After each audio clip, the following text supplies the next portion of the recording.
நம்ம இன்றைக்கி வெண்டைக்காய் காரக்குழம்பு பண்ணலாம். வெண்டைக்காய் காரக்குழம்பு பண்ணுறதுக்கு நான் ஃபஸ்ட்டு காயெல்லாம் வெட்டி வச்சுருக்கேன். இது ஒரு 10 மினிட்ஸ்க்குள்ளேயே பண்ணி முடிச்சிடலாம். முதல்ல எடுத்தோடனே நம்ம வெங்காயம் வெட்டிக்கிறோம். ஒரு பெரிய வெங்காயம் கூடவே 2 பெரிய தக்காளி வெட்டிக்கிறோம். ஒரு 4, 5 வெண்டைக்காயை வெட்டி எடுத்து வச்சுக்கலாம். அது கூடவே நான் ஒரு 1/2 கப் அளவுக்கு தேங்காய் பால் எடுத்திருக்கேன். அப்புறம் ஒரு பெரிய நெல்லிக்காய் அளவுக்கு புளியை ஊற வச்சு அதுவும் எடுத்து வச்சுருக்கேன். தாளிக்கிறதுக்கு நம்ம சீரகம், வெந்தயம் 2 எடுத்துக்கலாம்.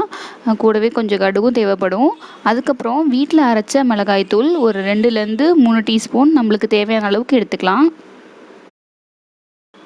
நம்ம வெறும் வாழையில நம்ம வெட்டி வச்சுருக்கிற வெண்டைக்காயை போட்டுட்டு ஒரு 4, 5 நிமிஷம் வதக்கி எடுத்துக்க போகிறோம். அப்போ அதில் உள்ள பிசுபிசுப்பெல்லாம் போயிடும். நம்மளோட குழம்பு நல்லாயிருக்கும். ஒரு 4, 5 நிமிஷம் ஆனதுக்கப்புறமா இந்த பாருங்கள், சைட்லலாம் இப்படி வந்ததுக்கப்புறம் நம்ம அதை எடுத்து வச்சுக்க போகிறோம். எடுத்து வச்சுக்கலாம். நம்ம அடுப்பில் ஒரு 2, 3 டீஸ்பூன் போல் எண்ணெய் விட்டுருக்கோம். அதில் கடுகு தாளிச்சாச்சு. கடுகு தாளித்து அது கொஞ்சமாக பொரிஞ்ச உடனே நம்மக்கிட்ட இருக்கிற வெந்தயம், சீரகம் இதெல்லாம் நம்ம ஆட் பண்ணிக்கிறோம்.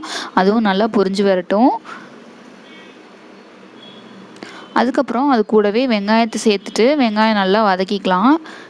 ஒரு 4 நிமிஷம் ஆகும் வெங்காயம் நல்லா வதங்குறதுக்கு. அது வரைக்கும் நல்லா வெங்காயத்தை வதக்கி நம்ம எடுத்துக்கலாம். அது கூடவே நம்ம எடுத்து வச்சுருக்கிற வெண்டைக்காயை சேர்த்துட்டு வெண்டைக்காயும் நம்ம நல்லா வதக்கிக்க போகிறோம்.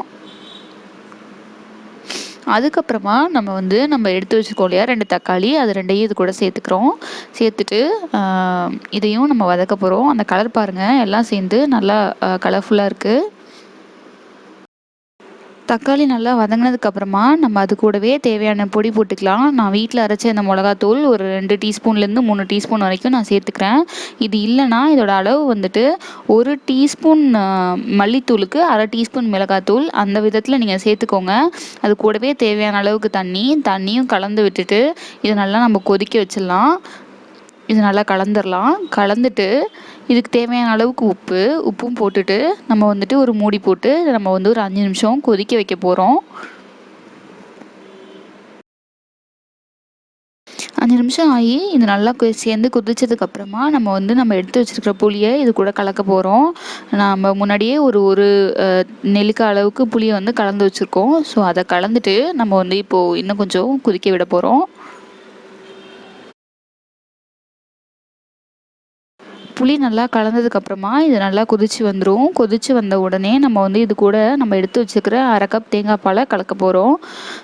தேங்காய் பாலையும் கலந்துட்டு இப்போ உப்பு பார்த்துக்கோங்க. தேவையான அளவுக்கு உப்பு இருந்ததுன்னா இதுக்கு இன்னொரு 5 நிமிஷம் இதை கொதிக்க விட்டால் நம்மளோட வெண்டைக்காய் காரக்குழம்பு ரெடி ஆகிடும். ஸோ இது அப்படியே நல்லா நம்ம கொதிக்க விட்டுடலாம். இப்போது ஒரு 5 நிமிஷம் நல்லா கொதிச்சிருச்சு. இப்போ நம்மளோட வெண்டைக்காய் காரக்குழம்பு சூப்பராக ரெடி ஆகிடுச்சு. நீங்கள் ட்ரை பண்ணி பாருங்கள். உங்களுக்கு எப்படி வந்ததுன்னு கமெண்ட்ஸை இந்த சேனலில் போஸ்ட் பண்ணுங்கள்.